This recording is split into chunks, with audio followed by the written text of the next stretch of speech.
Hi everybody, as you can see we are live once again. I'm going to pull my chair in. In this lovely 2017, which isn't as far as years are concerned, hasn't been a bit of a crapshoot. But video game wise, I mean, it's had some decent offerings.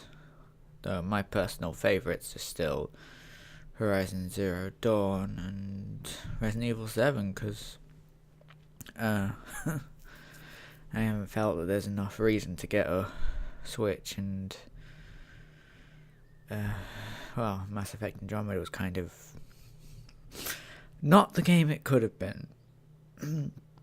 I mean, it has little bits of epicness, but nothing compared to any of the first three. And I mean, from what I understood, they set off during the bit between 2 and 3 as an attempt to set up shop somewhere else in case the Reapers won. That's like never brought up in the game. There's never any urgency, never any like tension because of that. I thought they said like before the game came out, that's what they were EA people were talking about, saying that was the why this was that, how it connects. But they never brought it up in the game, so seems a bit stupid, just saying. But as far as this week, since we last had some FaceTime, I guess, or whatever you want to call it, I've been for a few games, shortish ones, and at the same time I've played a couple that didn't really work out one way or another. I guess I'll get started on that for now. So I tried Killzone Shadowfall, since I mentioned that last week, I believe. Well, it didn't work out for quite a few reasons. First of all, it felt kind of boring. I didn't really get much reason to care. Your character's dad's kind of an idiot, just saying. And then he dies, and I didn't care. Well, at least that's how it felt, okay? He was all, I'm gonna be a big guy, we're gonna stand and fight. Now you quickly, little child, do all the work. Whatever, I'll shut up. So, and then later on when you're growing up, you get to this bit where you're going back into enemy territory. You get the device thing that you use the touchpad for. The game tells you to swipe one way to, like, stun or kill the enemies or whatever. So I started swiping that way for like 5 minutes. And then the game came up with the prompt again and let me do it. And then it told me, and then I knew what I needed to do, which was rappel down, which was swipe one other way. So I was doing that. I spent another 5 minutes waiting, and then the game decided to let me have the prompt and let it do it. And I was like, this has been about 10 minutes of gameplay, and I've just been waiting for oh, whatever, you get the point. I was pretty pissed by then and just gave up, because it's a game I tried before, and if it's not gonna try to help pull me in, then oh well.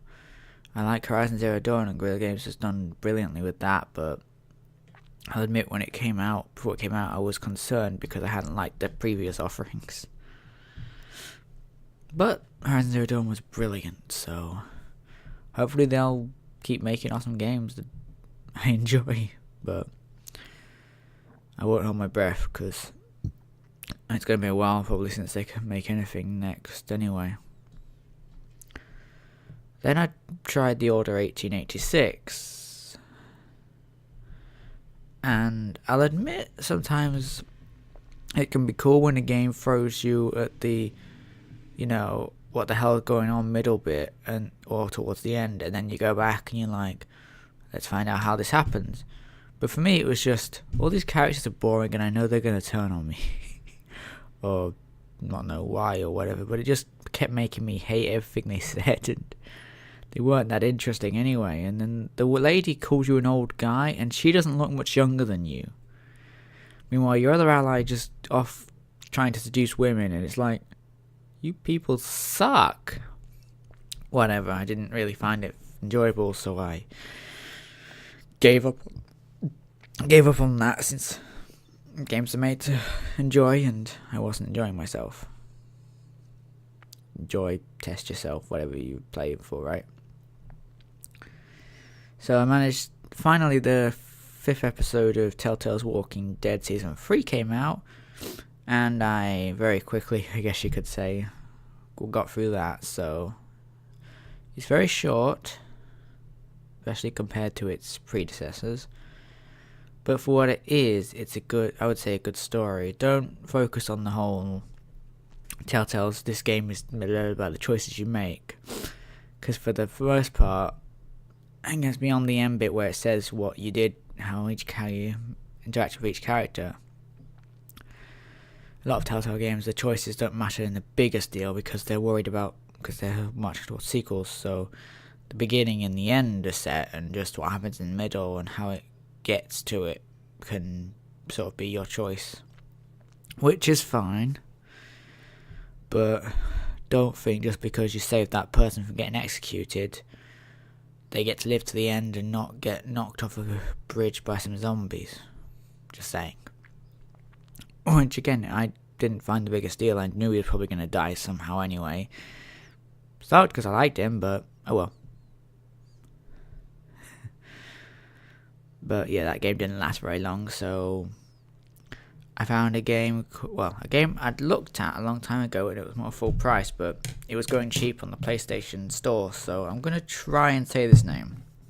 It's a hell of a name, if you don't mind me asking. Saying. It's called, One Chan Bara C2 Chaos. Try and find that and pronounce it however you want. I don't know how else to pronounce it really. One Chan Bar. Yeah, played that. Again, it was pretty short and I kind of got through it very quickly, so that's good game, nice little hack and slashy thing. So good, but I would have said some interesting RPG elements, but thankfully I was playing on easy because I don't know how much I understood all of them, as you'll probably see if I ever get around downloading all these games. So finally, for this week, the game I just finished this morning, because it's nearly lunchtime. Oh, I've just had my lunch, but it's nearly 12 o'clock. I went back, reinstalled Saints Row 4 and played Get Out of Hell, because I have the re-elected thingy on Xbox One. Now, I played this a few years ago, and I think then I mostly played as Kensey, but this time I played as Gat because I'd already played as Kensey. Or Kensey, or however you say it. Sorry if I'm being stupid. But yeah, it was a fun little experience for what it was. If you've got it or can get it really cheap, then it's probably worth it. I mean, the main story for what it is, which isn't much of a main story, is around 4 hours, so it won't keep you busy for long. But if you want a little something just to get you going for a little while or a little bit of fun, it's still full of sort of Saints Row humor and stuff, so it's good. And the next sort of game by those people is called Agents and Mayhem, coming out later this year. One of the games in August that I'm looking forward to, alongside Uncharted, Lost Legacy and Shadow of War. So those games should all be very interesting. But this month and next month it does feel very slim pickings, so I can't say there's anything especially interesting to hear from, though I did finally give in and buy Final Fantasy 15. Gonna give it a try. I've only played one Final Fantasy game before now, and it was Final Fantasy 13, which I did not enjoy. Nope. I mean, one of the characters was remotely likable. and the game just kind of seemed... I mean, look, the fantasy element was fine, but I don't know if Square Enix is good at a lot of stuff other than putting points in people's hair. You know, maybe focus more on the story and focus more on making sure the characters are likable and not just seemingly one-dimensional assholes. Because that's how sometimes they feel. Just, yeah. I don't know if I've said stuff I'm going to regret yet or not. But that's really it. I completed 3 games. Tried 2 others. Might end up playing Final Fantasy 15. Might end up talking about that next time. We'll see.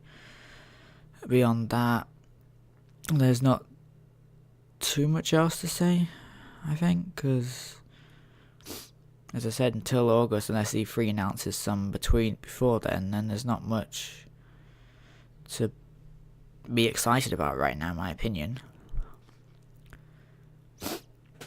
And, yeah, I don't intend to get a Switch because, like the Wii U, there just wasn't that many games that I cared about. I think by the time the Wii U was dead, there was like 3, and I'm not somebody that thinks, ooh, that's, you know, a Mario game, or ooh, that's a Legend of Zelda game, ooh, I have to get it.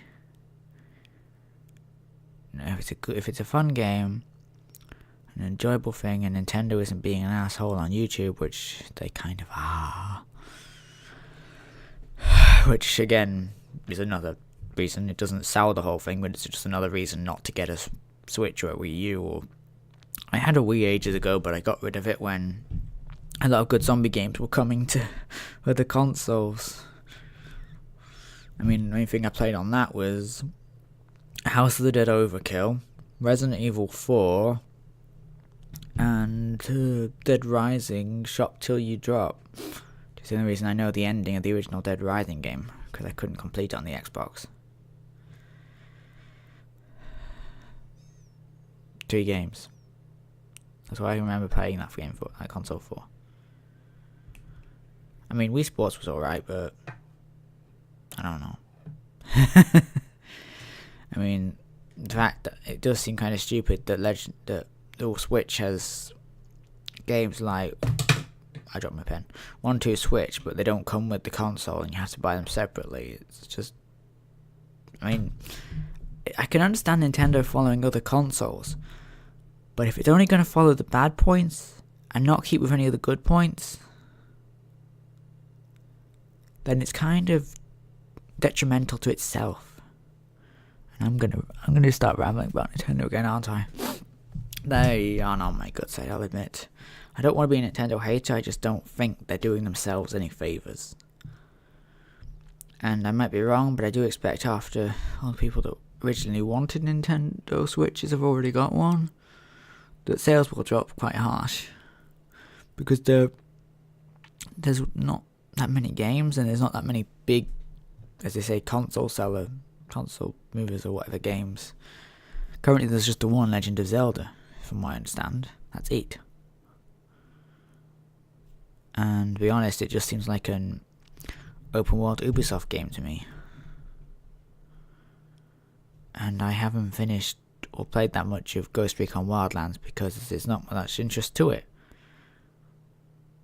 People might find it more interesting because it's Legend of Zelda. Fine, but if you look at it otherwise, what is it? I better go now, sorry. So, hope you've had a good week. Hope you'll continue to have a good time. And see you next time, alright? Bye!